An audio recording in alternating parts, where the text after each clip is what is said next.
이 어업시설도 2018년에 처음 설치했고요. 네. 작년에 또 한 거예요. 그러니까 2018년에 문제를 삼으니까 조용히 있다가 2024년에 또 한 거거든요. 일단 해놓고 가만히 있으면 조금 있다 또 하고 막 이걸 이제 우리가 살라미 전술이라고 그러잖아요. 네. 살라미 전술이 계속되면은 양배추 전략이 되는 겁니다. 배추 이렇게 양배추 까면 또 나오고 네. 또 나오듯이 외곽을 포위해서 이제 내해화, 내역화 하려는 의도를 갖고 있는 거가 아니냐라는 거를 우리가 강하게 의심해 볼 수 있죠. 그러니까 그게 될지 안 될지는 모르지만 저는 이제 새 정부가 들어왔으니 그거를 조금 더 강화해서 양측에게 우리 입장을 우리는 여기까지밖에 이게 안 된다라는 얘기를 네. 하고 가는 게 더 맞지 않냐. 그리고 그런 거를 보여주는 게 중국한테도 레버리지가 된다. 네. 중국이 남중국해를 두고 뭐 일본, 베트남, 필리핀과 영유권 분쟁하고 있는 거 잘 아시죠? 네. 셀카 전쟁이라고 한대요. 저 인공섬 이렇게 콘크리트로 지어놓고 거기에 이제 깃발 꽂아놓고 여기 우리 땅이다. 서로 지금 그러고 있으니까. 중국이 서해상에 우리하고 예민한 그 경계구역에 또 우리 모르게 부표를 3개나 설치한 사실이 뒤늦게 드러났는데 오늘 한국외대 강주영 교수님 모시고 중국의 이 서해 관련해서 서해 내해화 전략이라고 있다는데 이거 공부해 보겠습니다. 어서 오십시오. 네, 안녕하세요. 네. 서해 내해화 전략. 네. 공식적인 용어는 아닌 거죠? 아니지만 이미 학계에서는 많이 쓰고 있습니다. 그래요? 중국도 중국은 이제 원래 자기 그 바다가 자기네 바다라고 하니까. 네. 그런데 이제 저희가 볼 때는 이거는 주변 바다를 자기네 영토로 만들려는 내해화, 말 그대로 내해라는 거죠. 연해 내해할 때 그런 전략이라는 게 이제 학계에서는 우리 안 바다다. 예, 그렇게 씁니다. 네. 물론 중국 정부가 공식적으로 쓰는 용어는 그렇진 아니겠지만 않죠. 네. 우리가 약간 거기에 속마음을 읽을 수 있는 당연히 그렇습니다. 그런 용어쯤은 네, 되겠군요. 네. 예를 들면 타이완이나 이런 데서는 그런 걸 굉장히 많이 쓰죠. 왜냐하면 그 이제 대만 해협이라든가 이런 쪽에 원래 뭐 대만이 중국이 속했다고 얘기하는 거니까 그런 의미에서 이 내해화 전략이라는 말은 대만에서 예전부터 썼고요. 그 다음에 남중국해 구단선 해가지고 구단선은 많이 들어봤습니다. 그게 다 자기 바다라고 하는 것도 내해화죠. 네. 그러니까 그 연장선상에서 서해도 그 전략의 일환으로 남중국해 내해화 전략처럼 같이 쓰는구나 이렇게 볼 수 있는 겁니다. 구단선이라는 게 9개의 짧은 단자인가 그렇죠? 이렇게 연결을 연결하면 요 밑에가 다 우리 옛날에 우리 그렇습니다. 바다였어. 그러니까 남중국해의 90%가 중국의 바다다라고 주장을 하는 거예요. 그런데 아시다시피 남중국해를 이렇게 지도를 보시면 아시지만 그 주변에 아세안 국가들이 이렇게 삥 둘러 있잖아요. 네. 그러니까 그거 다 무시하고 여기가 우리 바다다. 근데 이 놀랍게도 이거는 중화민국이라는 그러니까 중화인민공화국으로 멸망한 나라죠. 물론 지금 대만은 지금 중화민국이 대만에 있다라고 얘기하지만 1947년에 중화민국이 10단선을 발표해요. 남중국해가 원래 우리 거다. 네. 하여간 그러니까 선이 하나 더 있네. 네. 그 부분에 대해서는 예전부터 아마 중국의 바다다라고 생각하는 그런 공감대를 갖고 있는 것 같습니다. 요거는 이제 추가로 설치가 원래는 10개인가가 있었는데 거기에 3개를 지금 더 한 겁니다. 교수님이 저 지역을 이렇게 설명을 좀 해주시면. 네네. 지금 보시면 그 한중 간에 공유하고 있는 서해 바다가 원래 그 관할 수역이라는 걸 갖게 돼 있죠. 네. 모든 국가는 영해 12해리, 배타적 경제 수역 200해리 이렇게 갖게 돼 있습니다. 그러면 200해리면 370km 되거든요. 네. 그런데 서해는 제일 깊은 데가 한 440km, 평균 한 400km 정도 되거든요. 네. 그러면 두 나라의 이지, 배타적 경제 수역을 갖게 되면 겹칠 수밖에 없어요. 그래서 그래서 그게 겹치는 지역을 공동 관리하자 그래서 만들어 놓은 게 한중 간의 잠정 조치 수역입니다. 그게 PMG라고 그러죠. 가운데 표시된 부분. PMZ 이렇게 표시되어 있는 부분인데 그러니까 사실은 잠정조치 수역은 공동으로 관리하자는 거고 저거는 왜 잠정조치 수역이라는 말을 썼냐 하면 원래는 저렇게 바다를 공유하는 국가들은 해양 경계 획정이라는 걸 하게 돼 있어요. 네. 해양 경계 획정이라는 건 뭐냐면 여기까지는 우리 바다고 여기서부터는 당신 바다다. 이렇게 나눠야 되는데 지금 저렇게 겹치니까 바다를 조금 더 가지려고 하지 않겠어요? 네. 그런데 더 가지는 이유가 뭐냐 하면 중국은 저 밑에 서해가 굉장히 바다가 낮습니다. 평균 수심이 뭐 5, 60m밖에 안 되는 데가 많다. 이렇게 얘기하거든요. 그러면 저기가 저렇게 낮은 이유가 황하강하고 양자강의 네. 퇴적물이 아, 수천 년간 네. 쌓여서 이렇게 퇴적이 된 거라서 자기네가 더 많이 가져야 된다. 그리고 우리 해안선이 한국보다 훨씬 길다. 인구도 더 많이 산다. 그러니까 그걸 형평의 원칙이라고 합니다. 바다를 가를 때 인구수, 해안선의 길이, 뭐 역사적 뭐 이런 것까지 다 더해가지고 더 많이 가져야 된다라는 게 중국의 주장이고 우리는 네. 무슨 소리냐? 바다를 공유하면 가운데를 딱 잘라서 네. 쓰면 되지. 그걸 우리가 중간선의 원칙이라고 그래요. 중간선의 원칙과 소위 형평의 원칙이 충돌하는 겁니다. 그래서 지금 회담을 29번인가 30번 했어요. 네. 이 해양 경계 획정을 네. 회담을. 근데 그것 때문에 해결이 안 되는 거예요. 혹시 그 대륙붕 문제도 많이 들어보셨죠? 네. 대륙붕도 중국은 대륙붕 연장선이라는 걸 주장합니다. 보통 한 200m 정도까지를 이렇게 봐주는데 이게 양자강, 황허가 계속 퇴적돼서 온 거니까 저게 우리 육지의 연장이다. 그러니까 이게 국제법적으로는 네. 보통 중간선의 원칙을 많이 써주거든요. 그런데 그거는 국제 어디 재판소를 갈 수도 없는 거고 가면 다 뭐라 그래요. 니네 둘이 알아서 해결해 이런단 말이죠. 그러니까 힘센 쪽으로 이게 흘러가는 거예요. 그러니까 합의를 해줄 수가 없는 상태로 지금까지 온 겁니다. 수교 이후에. 그래 놓고 그냥 놔두면 안 되니까 2000년도에 우리가 그러면 어업은 해야 되지 않냐. 네. 그래서 저 PMG라는 거는 어업협정을 통해서 공동 관리하기로 한 지역이에요.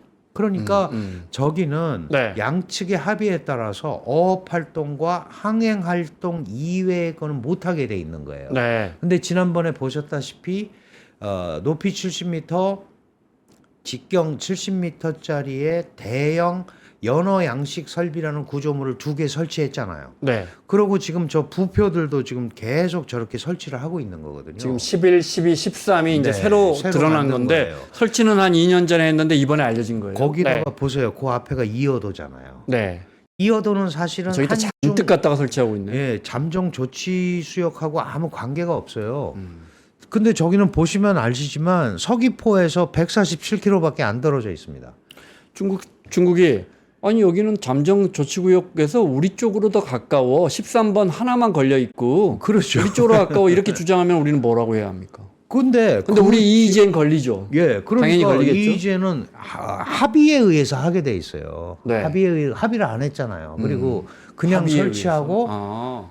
그럼 나중에 무슨 소리를 할 거냐? 네. 이제 해양 경계 획정을 해야 된다면 네. 봐라 여기는 우리가 이거 설치해 놓고 있지 않냐. 그러니까 우리한테 실효 지배권이 있는 관할 수역이다. 네. 이렇게 해서 해양 경계 획정을 할 때 유리한 고지를 점유하려는 시도가 아니냐라고 네. 우리는 충분히 합리적 우려를 하는 겁니다. 자, 이 영해나 영토 문제는 확실히 자극적입니다. 그렇죠. 교수님 설명 간단하게 들어도 이게 뭐랄까 민족적인 이런 감정이 확 일어납니다. 당연히 그렇죠. 이게 정말 어느 그러니까 국가가 세상의 자기 모든 분쟁과 전쟁이 다 이 땅 따먹기 영토, 아니에요, 네, 사실은. 맞습니다. 예. 중국은 유독 거기에 예민한 네. 나라고 굉장히 공격적인 나라고. 그렇습니다.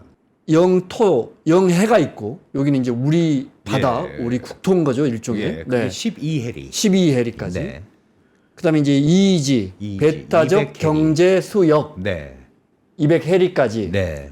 근데 중국과 우리가 200해리까지 하면 저게 좁으니까 겹쳐요. 결국은 네. 겹쳐서 네. 야 이거 어떻게 하지 하고 협정을 계속 그 경계 획정 획정은 못 하고 못하고 계속 회의를 하고 있다. 회의를 하는데 그래도 어업은 해야 되니까 네, 네. 서로. 어업 협정을 맺어서 잠정 조치 수역으로 관리하기로 한 거예요. 네. 그게 2000년부터 2001년부터 싸우지 말고 일단 물고기는 시행이 잡자. 되다. 그래서 이제 양측 잠정 조치 수역에 올 수 있는데 금방 말씀드린 대로 네. 이제 대강 중간에 선을 걷잖아요. 그걸 중간선이라고 하는데 네. 잠정적으로. 뭐 중간에 하고 적당하게 하지 그 참. 근데 사람들. 중국 바다에는 고기가 없어요. 오염이 돼가지고. 그러니까 자꾸 우리 바다에 와서 잡는 거예요. 네. 잡다 보면 우리한테 너무 깊숙이 들어오는 거예요. 영해 막 그래서 어떤 뭐 때는 씨를 영해도 말린다는 표현이 나오잖아요. 영해도 싹 네. 들어오고 그다음에 저게 바다가 얕으니까 그 저인망 쌍끌이라고 들어보셨죠? 양쪽에서 싹 훑고 가는 거예요. 네. 그 치어까지 다 잡아가고 그러면 우리 쪽에 우리 많이 들어보셨잖아요. 연평도 조기가 맛있는 이유는 거기 해안에 플랑크톤이 많아서 리아스식 해안이고 막 이렇게 돼 있잖아요. 네. 그러니까 그 당연히 개건 먹은 상품 가치가 훨씬 높은 거예요. 그러니까 중국 배가 와서 잡는데 우리가 이제 우리는 중국 쪽 가서 잡을 게 별로 없어요. 고기가 어족 자원이 없으니까. 그럼 중국이 오는 거예요. 그래서 1년에 이제 1,600척 정도를 니네가 와서 조업을 하고 네. 한 척당 몇 킬로 잡고 이걸 다 줬는데 하나도 약속을 안 지키기 때문에 우리가 불법 조업이라고 하는 겁니다. 그리고 그렇게 구름같이 몰려와가지고 막 9,000척, 10,000척이 와서 잡는 거예요. 그러니까 우리는 해경밖에 없잖아요. 네. 해양 경찰. 이거 가지고 도저히 잘 안 되는 거죠. 그 다음에 몇 년 전에 보셨지만 아주 그 쇠꼬챙이나 이런 걸로 무장을 하고 뭐 인도주의 문제를 부르짖으면서 우리는 실탄 사격도 못하게 하고 그러다 나중에 이제 공용화기를 쓰기로 했고 네. 이렇게 되니까 또 중국은 자신들이 북한에 대해서 갖고 있는 우세적 지위를 이용해서 북한의 NLL 이북의 어장을 또 돈을 주고 구입을 했어요. 이보료를 주고. 네. 그래서 백령도 위쪽으로. 예, 우리 NLL 위쪽으로. NLL 네. 위쪽으로. 그러니까 이제 문제가 생기면은 어선들이 거기로 도망을 가는 거예요. 그럼 우리가 갈 수가 우리는 못 없죠. 쫓아가. 못 쫓아가. 맞아요. 예전에 그 기사 그게 많이 본것 맨날 같아요. 기사가 네, 그래서 네. 나오는 거예요. 그러니까 이 한중이 이 공유하고 있는 서해는 북한도 공유하고 있는 거죠. 네. 지금 엄연히 남북한이 다른 국가이기 때문에. 그런데 북한은 지금 그 NLL도 유엔이 근거다. 우리는 동의한 적이 없다. 그러니까 네. 지금 김정은은 새로 긋겠다는 거 아니에요. 그럼 또 충돌이 생길 수밖에 없거든요. 그러니까 적어도 이 바다를 어떻게 운영할지에 대해서는 셋이서 합의를 해야 되는데 이게 쉽지가 않습니다. 왜 네. 쉽지가 않냐? 서해는 우리한테 얼마나 중요한 데냐 하면 서해 바로 옆에가 인천, 수도권, 서울이에요. 그냥 뚫리는 겁니다. 네. 그 실제로 너무 가깝게 돼 있죠, 바다랑. 그리고 중국이랑도 가깝고 거꾸로는 또 서울에서 베이징이 1,000km밖에 안 돼요. 그 정도 되겠군요. 네. 그러면 중국이 볼 때도 엄청나게 가까운 거예요. 그런데 한미가 이거를 연합 훈련을 하고 이러면 중국이 위협받는다고 생각하는 거죠. 평택 미군 기지와도 베이징이 그럼요. 굉장히 가깝군요. 1,000km도 네. 안 됩니다. 그러니까 미국이 볼 때는 대중 견제의 천혜 지역이죠. 네, 네. 그러니까 거기다 험프리 기지를 만든 거예요. 그게. 그럼 중국은 또 이 지역을 왜 포기 못하느냐? 밑에가 다 바다잖아요. 어디 이렇게 그 안착해서 있을 때가 별로 없는데 서해는 안으로 들어와 있지 않습니까? 그래서 중국의 항공모함 전단이 3개가 있는데 2개의 모항이 하나는 대련에 있고 하나는 네. 칭다오라는 데 있어요. 따르엔 칭다오. 네. 그리고 거기에는 항공모함 우리가 보통 경항공모함이라고 부르는 강습 상륙함이라는 게 있어요. 그걸 4대를 배치를 해놓고 있고요. 그 다음에 청도 밑에 칭다오 밑에 황다오라는 섬이 있는데 황도 여기가 중국의 잠수함 기지예요. 그러니까 해군력이 거의 60%가 이쪽에 집중이 되어 있습니다. 그러니까 이 지역을 자기네 바다화해서 해군력을 운영하고 싶은 게 중국의 생각이고 네. 그게 또 미국을 견제할 수 있고 한미 연합훈련이라든가 이런 걸 견제할 수 있다고 생각하니까 중국도 물러나지 않는 거예요. 그러니까 이 서해 지역이라는 게 그 아주 중요한 전략적 요충지인 거죠. 그러니까 여기가 뚫리면 만약에 뚫린다는 의미가 아니고 이게 중국의 바다가 되면 그 밑에가 대만 해협이에요. 네. 그 밑에가 동중국해예요. 그 밑에가 남중국해입니다.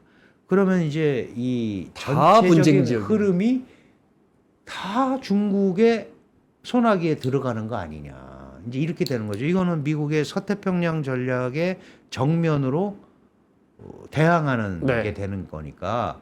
그래서 그 첫 단추가 서해라는 거죠. 그러니까 주한미군이 얼마 전에 그 주한미군 사령관이 양안에 문제가 생기면 한국이 응분의 역할을 해야 된다라는 게 바로 그런 거예요. 주한미군이 거기로 가야 되는데 어디로 갑니까? 서해를 통해서 가야죠. 그리고 그 밑에는 우리 목포 해군 기지가 있고 이쪽에 네. 진해 해군 그 기지가 언급은 있고. 사실 우리한테는 어찌 보면 굉장히 언론적인 이야기로 들리지만 우리한테 굉장히 위험한 실제로, 말입니다. 예, 심각한 네. 말이에요. 네.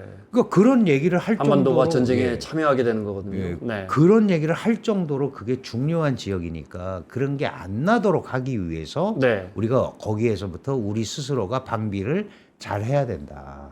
이 얘기를 말씀을 드리는 네. 거예요. 네. 이건 이번에 발견한 건 아니고 이건 뭐 부표라고 하기에는 이건 거대 시설문 아니에요? 저거는 거의 기지 수준이죠. 네. 기지 수준이고 부표는 보통 네. 이제 배 항로나 이런 거를 알려주는 이게 이제 것으로 13개인가 있는 것 중에 예, 하나 제일 예, 큰 예. 거 사진인데요. 그렇게 크지는 저희가. 네. 않지만 이거는 이미 상당한 기지화하려는 저희가 들어있다. 헬기 착륙장도 있고. 예, 이렇게 볼 수 있잖아요. 그러면 단순 부표라고 하는 것은 원래 항행이나 이런 거에 알림 표지거든요. 그러니까. 네, 네. 근데 저거는 알림 표지를 지나친 거죠. 그러면 뭐 과학기지 건설 또는 뭐 이런 것까지 염두에 두고 군사기지 뭐 건설. 사실은 조금만 전용하면 군사 얼마든지, 네. 시설물로 쓸 수 있는 거 아니에요?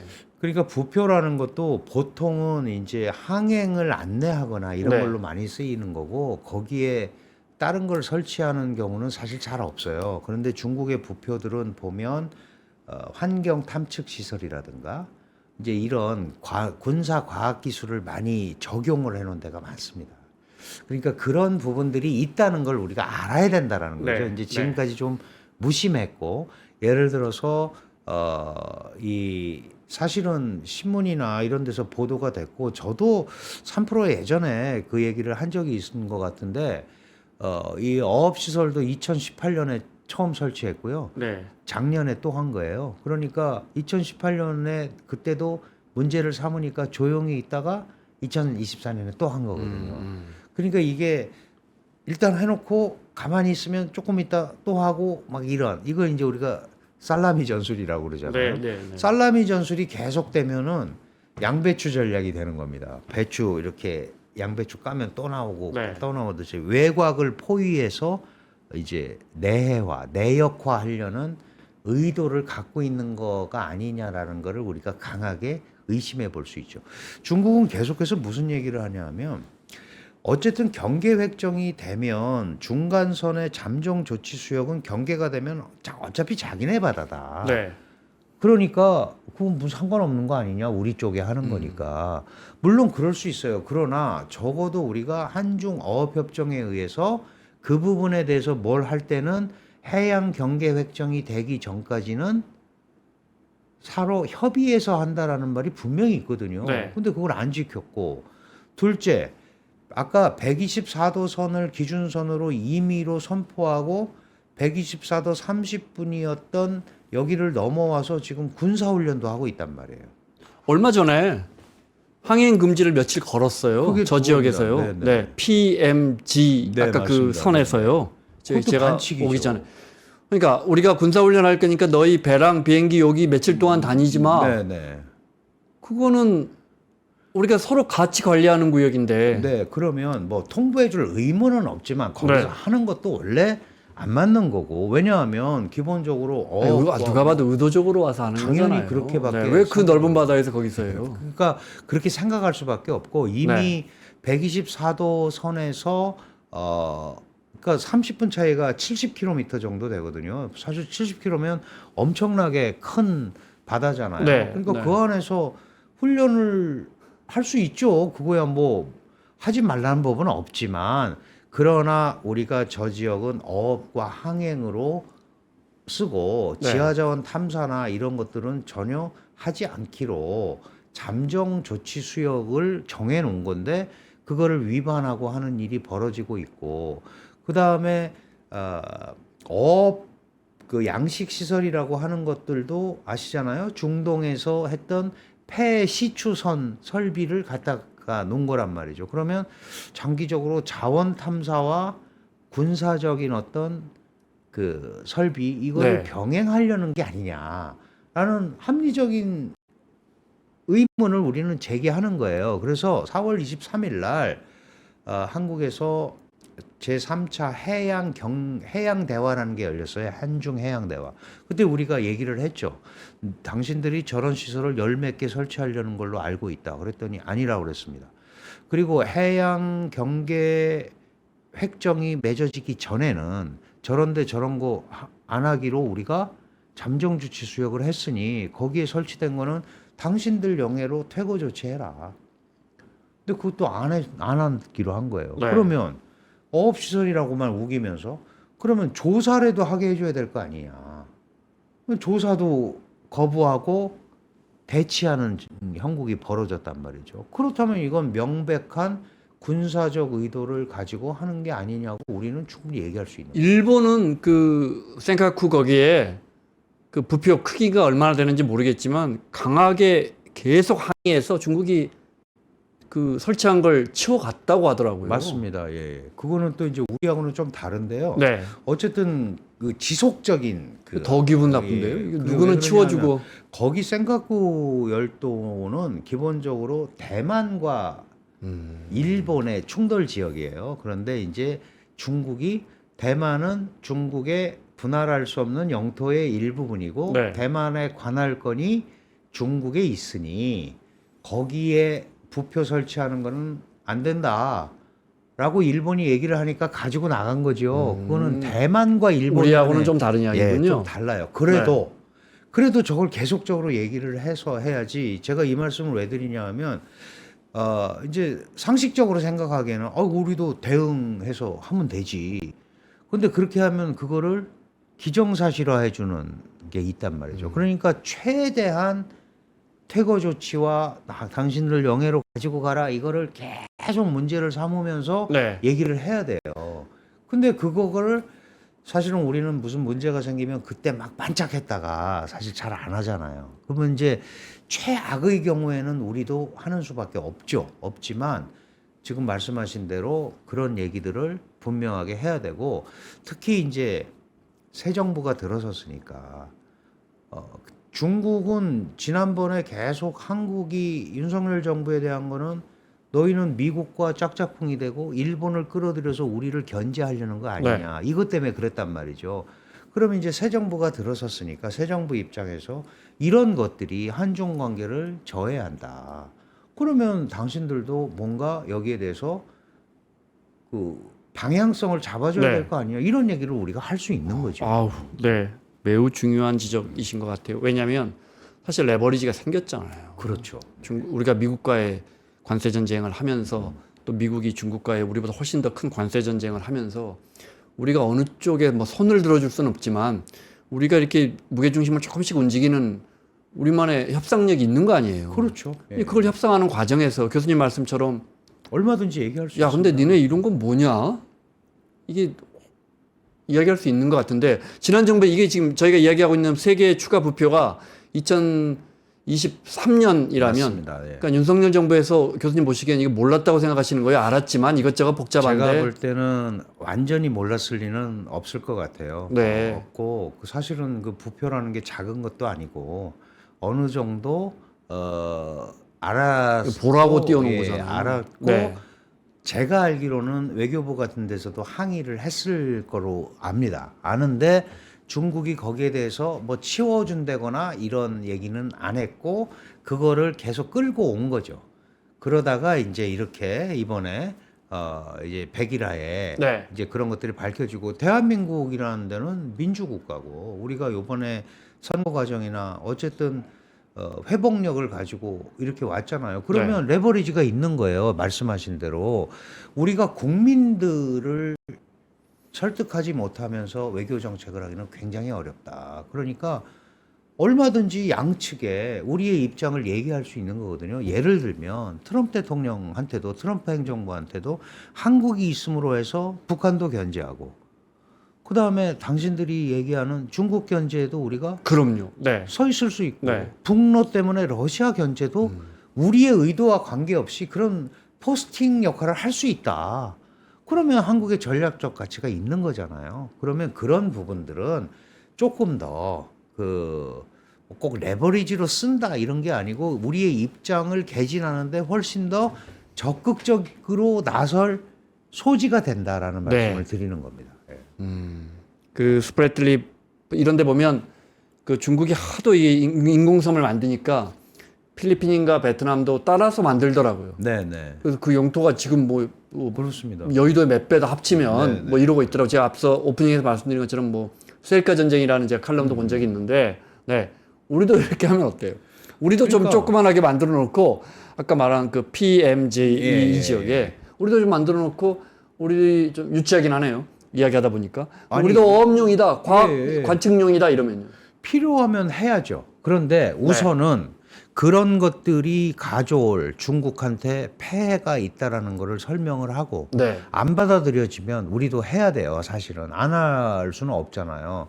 그런데 거기에 지금 어업 양식 설비라고 하는 것들이 고정식으로 돼 있는 데다가 네. 그럼 아주 뿌리를 박아 놓은 거예요. 그러면 그것도 반칙이거든요. 이동식으로 자기네가 이동식이라고 얘기했었어요. 그리고 철거하랬더니 민간 기업이 한 거기 때문에 못 한다라고 핑계를 냈잖아요. 근데 또 하나 무슨 시설이 있냐면 이 두 개 양식 시설을 관리하기 위한 또 시설이 하나 있어요. 거기에는 헬기장도 있고 한 10명의 상주 인원의 상주가 가능하다고 그러거든요. 네. 이거는 누가 봐도 안 맞지 않냐. 그러면 그 얘기를 계속 하다가 정 안 되면 우리도 유사한 형태의 그거를 하는 수밖에 없는데 그러면 이제 해양 경계 획정을 할 때 거기에서부터 이제 서로 영유권 주장을 해야겠죠.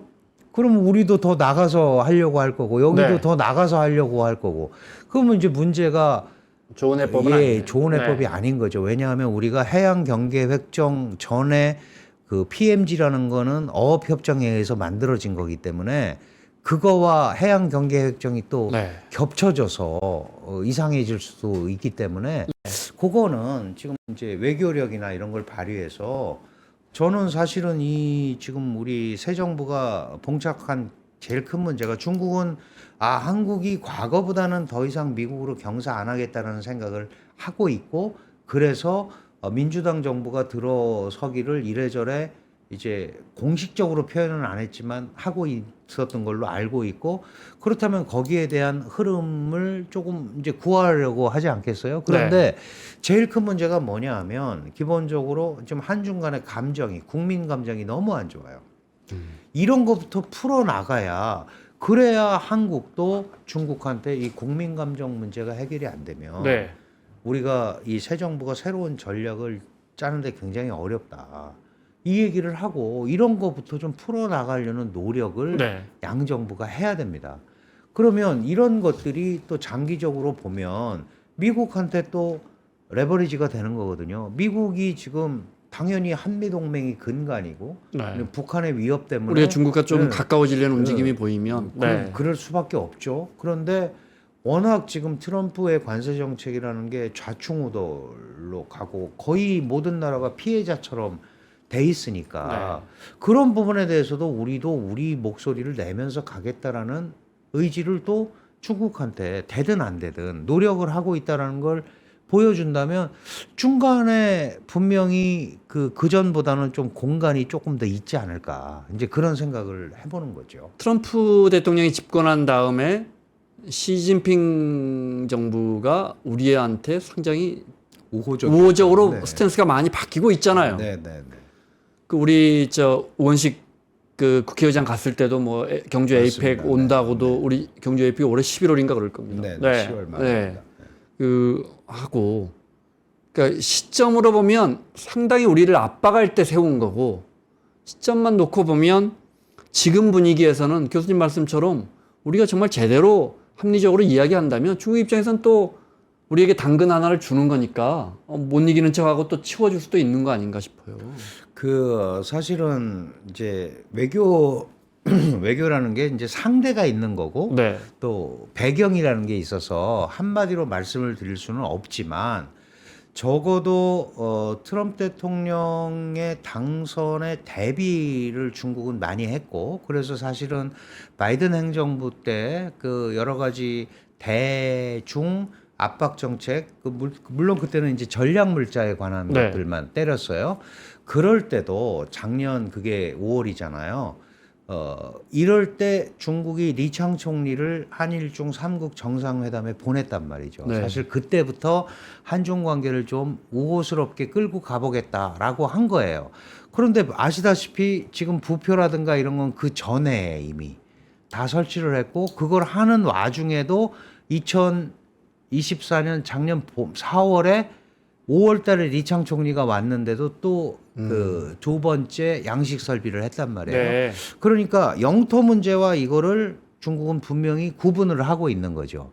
그러니까 경제 교류나 이런 부분에 대해서는 한국의 그 힘이나 이런 것들이 뭔가 전략적으로 필요한 네. 부분이 있는데, 정치적으로는 사실은 한미 동맹이라는 강력한, 이게 뭐 포괄적 동맹으로 돼 있잖아요.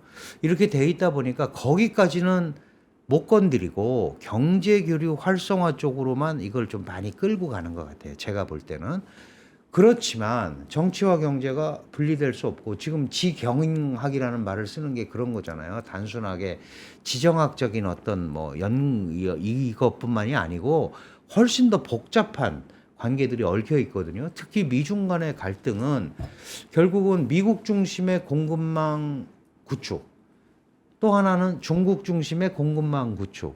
이게 싸워서 결론이 안 나면 양측으로 줄 세우기가 될 가능성이 되게 많은데, 그럼 한국은 중국과 저렇게 가까이 있고, 또 그 군사적으로는 안보를 미국에 의존하고 있는 이런 상황이거든요. 그러면 적어도 안보적으로 우리가 독립하기는 어렵잖아요. 이 북한이 네. 우리는 안 가지고 있는 비대칭 무기를 갖고 있기 때문에. 그렇다면은 이거는 어쨌든 얽히고 설키게 끌고 가는 게 한국의 외교 전략에도 맞는 거예요. 그러면 우리가 어디를 선택해서 해결이 되면 선택을 하면 되죠. 근데 미국을 선택한다고 중국 문제가 해결되지 않고, 중국을 선택한다고 미국 문제가 네. 해결되지가 않습니다. 그러니까 한국의 이 특수 전략 지위를 이용해서 양측에게 계속 한국적 입장을 설득하는 게 제일 좋은 방법이다라고, 그래서 많은 분들이 얘기를 하는 거예요. 그러니까 그게 될지 안 될지는 모르지만, 저는 이제 새 정부가 들어왔으니 그거를 조금 더 강화해서 양측에게 우리 입장을, 우리는 여기까지밖에 이게 안 된다라는 얘기를 하고 가는 게 더 맞지 않냐. 그리고 그런 거를 보여주는 게 중국한테도 레버리지가 된다. 네. 그리고 저거는 사실 가장 중요한 거는, 우리가 서해에서 중국을 압도할 수는 없지만 적어도 억지적 방어력을 분명하게 갖고 있으면 저렇게는 안 되죠. 한국의 군사력이라는 네. 게. 그러니까 그런 쪽도 우리가 꼭 군사력을 증강하는 게 전쟁하려고 하는 건 아니잖아요. 전쟁을 방지하기 위해서 하는 거니까 최소한의 억지력, 우리의 영해를 지킬 수 있는 능력, 이런 부분들은 거국적으로 당연히 해야 되는 겁니다. 그런 게 됐을 때 우리가 미국이나 중국에게도 할 말이 생길 수 있다. 이제 저는 그렇게 네. 판단을 합니다. 통상 이야기 하셨으니까. 근데 중국이 보면 오래전부터 통상이나 이런 부분, 문화 이런 부분들은 워낙 큰 나라고 힘이 센 나라니까 이렇게 밀었다가 당겼다가 이걸 잘하는데, 이런 문제 있잖아요. 영토라든지 안보, 우리 사드 때 얼마나 힘들었어요. 이런 부분 중국이 양보를 잘 안 해요. 절대 안 할 겁니다. 그죠. 아마 앞으로도. 굉장히 경직돼 있죠. 네. 네. 그거는 이제 큰 나라가 왜 이래요? 원래 커서 더 욕심이 많은지 모르겠는데요. 그래요? 중국은 이제 약간 사회주의 중국이 1949년에 만들어졌고 네. 건국이 됐고, 1978년부터 개혁 개방이라는 걸 하고, 그래서 세계적 힘을 이제 갖게 됐고, G2라는 말까지 이제 듣게 됐어요. 시진핑의 국가 목표는 2050년에 세계 최강국이 되는 겁니다. 공식적으로는 얘기 안 하지만 앞에는 미국을 물리치고가 생략이 됐겠죠. 네. 그러면 이 세계적 국가가 되는 데 있어서 어느 누구도 중국의 안전을 위협하면 안 되는 거예요. 첫 번째 원칙이. 어느 누구도 중국의 안전에 위협이 되면 안 되는 거죠. 그런데 지금 서해 같은데 저런 게 문제가 되는 게 한국을 마주하고 있는데 한국 뒤에 미국이 있다라고 생각을 하는 거죠. 그러니까 저거를 그냥 놔두면 결국 미국의 영향력이 지속적으로 투사된다고 생각을 하는 겁니다. 그러니까 분명히 자기네가 컨트롤할 수 있는 해역, 영토를 무조건 만들어 놔야 되는 거예요. 이게 사실은 여기만 이런 게 아니고 인도하고도 카시미르 고원 가지고 계속 싸우잖아요. 네. 그게 그런 게 다 그런 거거든요. 이게 완전한 그레이트 차이나의 그 소위 위대한 중국의 꿈, 네. 중화의 부흥 이거를 하는데 그런 작은 그러니까 중국 공산당 특히 시진핑 체제 입장에서 그런 문제들까지 처리를 못하면 이게 위대한 중국의 걸림돌이 된다고 생각을 하는 거죠. 그러니까 영토 문제라든가 특히 시진핑은 그런 데 대해서 더 강박관념을 좀 가지고 있는 것 같습니다. 예를 들면 이전에 덩샤오핑은 그 센카쿠열도 이런 거 예전부터 사실 일본하고 문제가 있었거든요. 실질적으로는 2010년에 이제 거의 대치 충돌 상태가 네. 났지만 그 전에 있을 때 이런 얘기를 했어요. 센카쿠가 어디 가냐? 우리가 못하면 그 다음 때가 하면 되지. 등소평은 예. 그 대만도 그랬어요. 대만 통일 못하면 우리 다음 때가 하면 되지. 예를 들어서 이런 거에 네. 비해서 시진핑 체제는 훨씬 더 조급하다. 그러니까 그런 것들이 이렇게 소위 대외 정책에서 강경 정책, 우리가 얘기하는 뭐 전랑 외교 이런 식으로 자꾸 조급함이 표현이 되는 거예요. 그거에 대한 부작용을 중국도 많이 겪었잖아요. 그래서 요새는 매력 외교, 중국이 갖고 있는 소프트웨어, 소프트 파워 그런 용어가 있어요. 그러면 네. 차밍 디플로메시라는 표현을 하죠. 네. 그래서 그런 거를 해보려고 애를 쓰고 있어요. 그런데 이게 자기만 한다고 그래서 되는 게 아니잖아요. 다른 나라들이 그거를 받아들여야 되는데 네. 워낙 전랑 외교를 세게 했었기 때문에 중국이 그런 그 매력 외교 이런 걸 하려고 해도 잘 안 가지죠. 사람들 마음이 지금 다른 국가들이 네. 지금 그 경계선상에 중국이 지금 있다. 근데 상업하는 나라고 교역하는 전 세계 수출 제일 많이 하는 나라인데 저게 과연 이득이 될까? 물론 이제 맞습니다. 안보나 그건 뭐 그 나라의 주권과 관련돼서 어느 누구도 중국의 안전에 위협이 되면 안 된다. 이건 뭐 사실은 어떤 나라도 굉장히 중요한 명제인데 모든 거를 저게 정말 시진핑- 실리가 있는 걸까 싶어요. 내부적인 통치 메커니즘과 관리가 더 중요한 거예요. 지금 중국은 먹고 살거나 돈 버는 거보다. 먹고 네. 사는 거가 거기에서 나온다고 생각을 하는 거죠. 예를 네. 들면 모든 거에 안보라는 말을 다 붙이거든요. 그러니까 금융도 안 보고 경제도 안 보고 다 안 봅니다. 외교도 안 보고. 네. 그럼 우리가 보통 생각하는 안보는 군사적인 차원을 많이 생각하잖아요. 물론 이제 지금은 경제 안보 이렇게 다 왔지만 제가 가끔 이제 이런 데서 얘기하는데 경제는 먹고 사는 문제고 안보는 죽고 사는 문제다. 그럼 중국은 예를 들어서 안보가 우선시 되지 않으면 안 되고 그래서 국가 주도의 제조업을 해야 된다라고 생각을 하는 거예요. 저 많은 인구를 먹여 살리려면 국가가 주도하는 제조업을 가지고 고용을 창출해야 된다라는 생각을 하고 있는 겁니다. 그러니까 경제 안보가 다른 나라보다 훨씬 더 직접적인 안보 요소로 시진핑한테는 작용을 하고 있는 거예요. 그렇기 때문에 저 부분을 놓을 수가 없는 거죠. 그래서 사실은 중국이 세계 최강의 제조업 국가가 되겠다. 지금 2015년에 중국 제조 2025, 메이드 인 차이나 2025가 올해 10년이 됐고요. 또 2단계 10년이 있어요.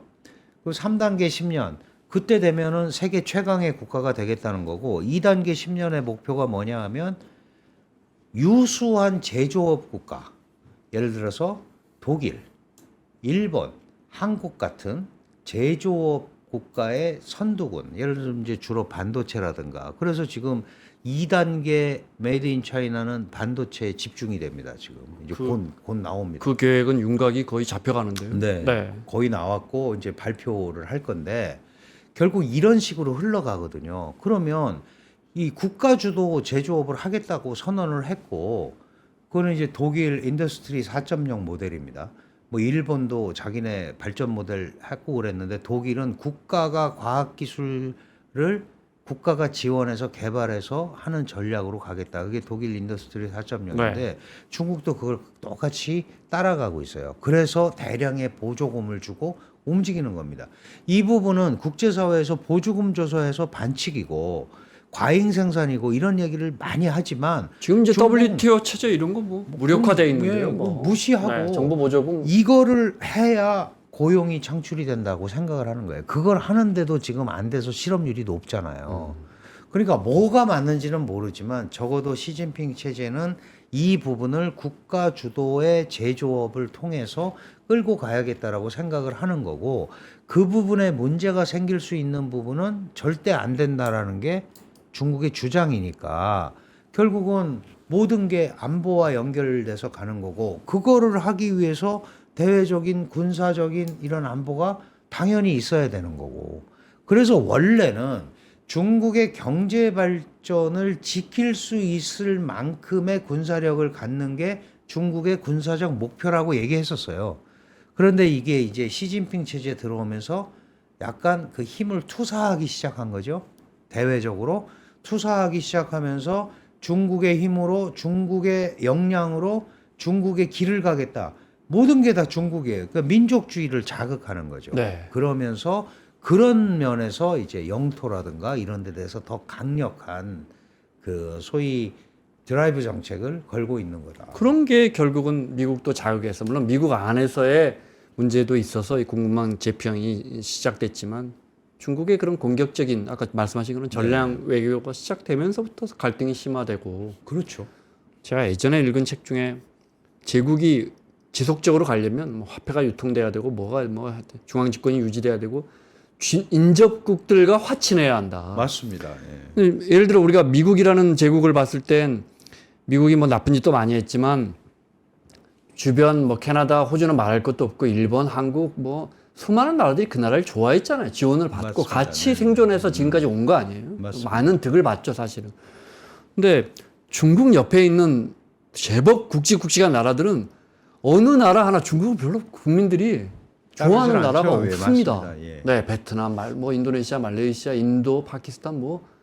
그러니까 이게 경제만 가지고 되는 건 아니잖아요. 네. 그러니까 예를 들어서 우리가 미국을 왜 좋아하지?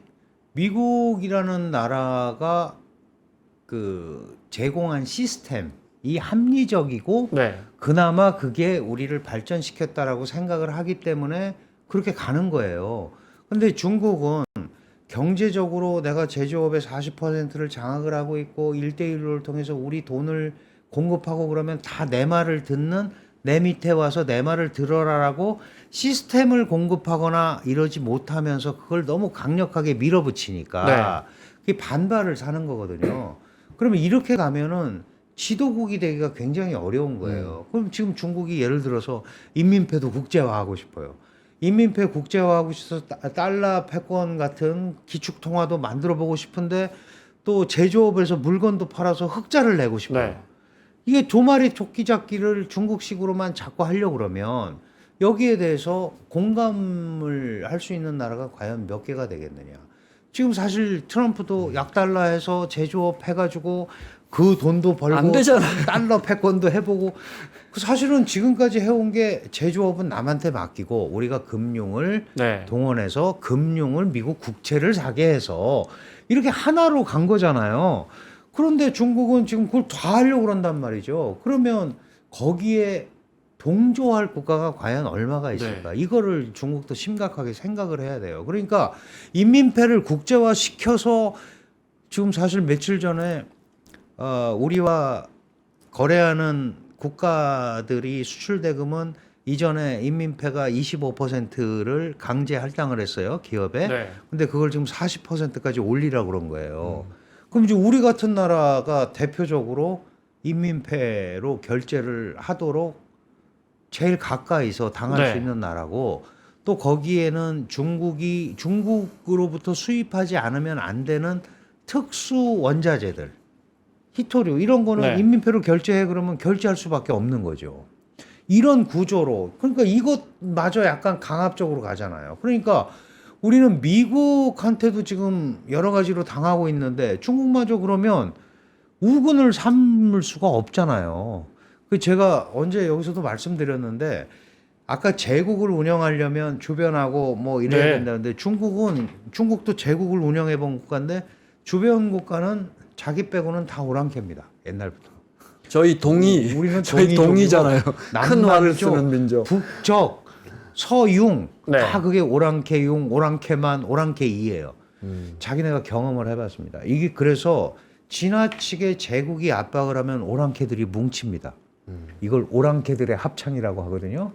오랑캐들의 합창. 네. 지금 중국이 들고 나온 게 뭐냐 하면 미국이 지금 자기네가 옛날에 경험해봤잖아요. 미국이 제국인데 트럼프가 다른 나라를 관세로 못 살게 구르니까 다른 나라가 합치자 이거예요.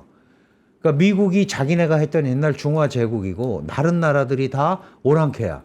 그러면 이 오랑캐들이 합쳐서 미국한테 대항해야 되지 않겠냐. 내가 그 깃발을 들겠다. 이게 지금 중국이 하고 있는 오랑캐들 합창 전략이에요. 네. 그래서 동남아도 가고 뭐 유럽, EU도 가고 막 하려고 하는 거죠, 지금. 그런데 그게 그것만 갖고는 안 된다는 거죠. 시스템을 제공해야 되는데 아직은 달러를 대체하거나 또는 그거와 다른 형태의 시스템을 대체하지 못하고 있는 거죠. 그걸 해보려고 했던 게 1대1로고 네. 그래서 국제은행 시스템도 좀 바꿔보려고 그 여러 가지 만들었잖아요. 뉴 디벨롭먼트 뱅크도 만들어보고 네. 그다음에 맞아요. 아시아 네, 인베스트 네. 뱅크도 만들었는데 이게 자기네 말대로 흥행이 잘 안 된단 말이에요. 근데 그 과정에서도 사실 1대1로도 얼마나 그 거대하게 해서 얼마나 많은 돈을 그러니까요, 예. 들이부었습니까? 저 아프리카의 공항들까지 그죠? 맞습니다. 뭐. 예. 근데 그것도 사실 그 계약서를 열어보면 우리가 많이 지적했지만 약탈적이었잖아요. 네, 맞습니다. 호혜적이지 않고. 맞습니다. 예. 네. 그러니까 그게 트럼프 대통령이 중국 마지막으로 퇴임 전에 대중국 전략 보고서를 두 가지를 얘기를 합니다. 하나가 중국은 독재 정권이고 중국 경제는 약탈 경제다. 도와주는 척하면서 사실 다 뺏어간다. 근데 사실은 이 1대1로가 이제 규모가 좀 축소가 됐지만 세계 152개국과 사인을 했습니다.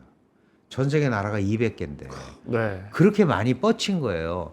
근데 이제 중국도 막 빨리빨리 하는 소위 여기에 빨리 세력을 넓혀야 네. 되니까 지나치게 그 부분에 을 쫓아간 거죠. 그러다 보니까 무슨 문제가 생겼냐 하면 이 빨리빨리 쫓아가려다 보니까 사실 아시아 디벨롭먼트 뱅크라는 게 있죠.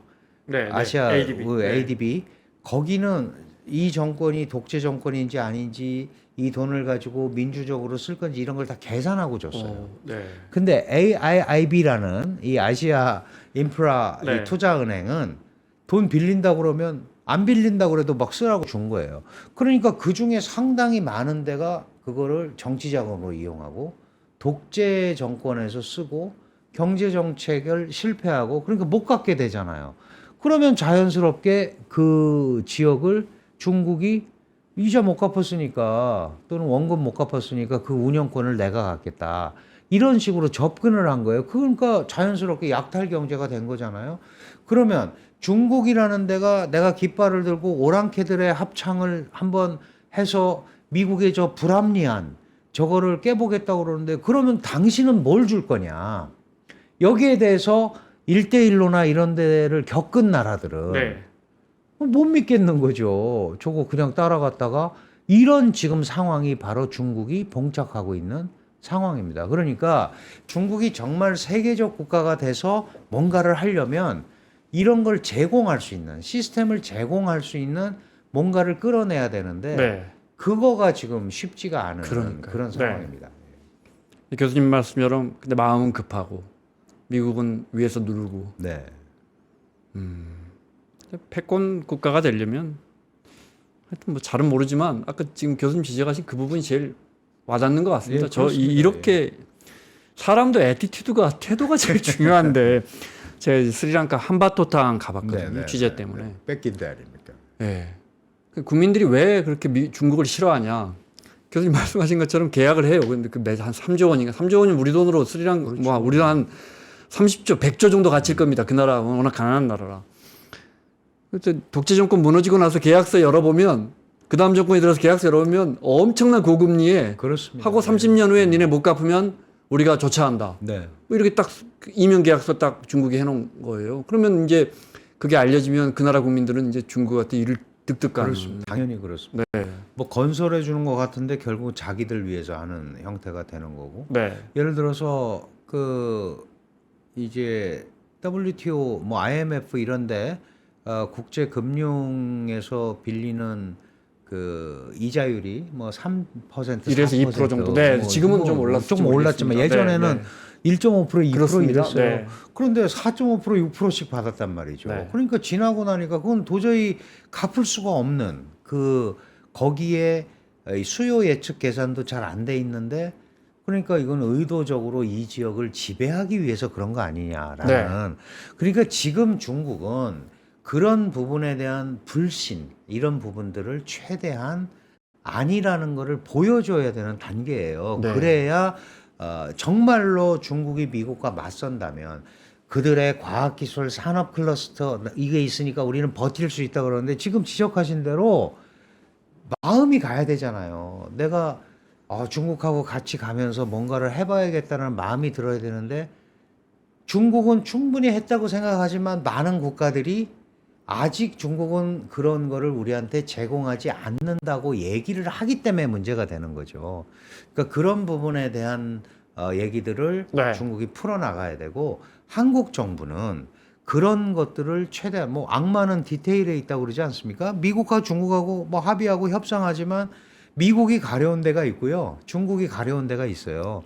그럼 그걸 우리가 좀 정확하게 네. 아마 뭐 비상경제 시스템도 만들어서 하신다고 하니까 그런 데서 좀 통괄적으로 그리고 중국 시장이라는 데가 옛날에는 우리가 제조업 하러 가고 뭐 수출 시장으로서 뭐 이런 걸 했지만 지금은 이제 포지셔닝을 따로 해야죠. 기술 경쟁 국가입니다. 예, 그러니까요. 그러니까 공급망 시장인지 뭐 어떤 분야에서는 우리가 좀 다 갖다 써야 되는 입장이 네, 돼버렸잖아요. 네, 네. 그러면 어디에서 협력이 가능한지 이거를 굉장히 세분화해서 봐야 되는 상황이 온 거예요. 그냥 무턱대고 중국 제조업은 끝났다 이럴 건 아니거든요. 왜냐하면 우리 그런 것들이 필요한 데도 있어요. 물론 크지는 않지만.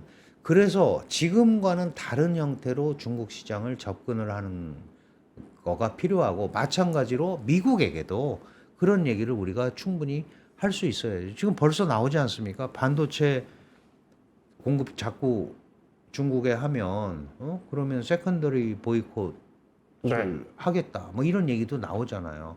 근데 미국도 좀 작전에 약간 이제 문제가 있습니다. 계속 중국에 대한 기술 공급이나 이런 원자재 이런 걸 공급을 안 하면 자립도만 더 키워줄 거고 그래서 지금 상당히 올라온 부분이 있지 않냐. 네. 그래서 사실 엔비디아가 미국한테 그런 얘기를 하죠. 그렇게 못하도록 일정 부분 중하위 제품은 공급을 하는 게 맞는 거다. 그래야 거기 섞여 들어와서 써야 독립이라든가 이런 것들이 시간을 더 늦출 수 있고 네.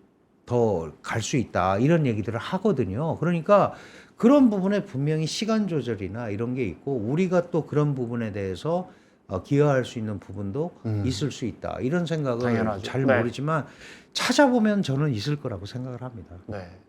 시간이 얼마 한 3분 남았는데 교수님 오늘 우리 새 정부가 출범했거든요. 중국과의 관계 매우 중요합니다. 네, 조언을 좀 해주시면.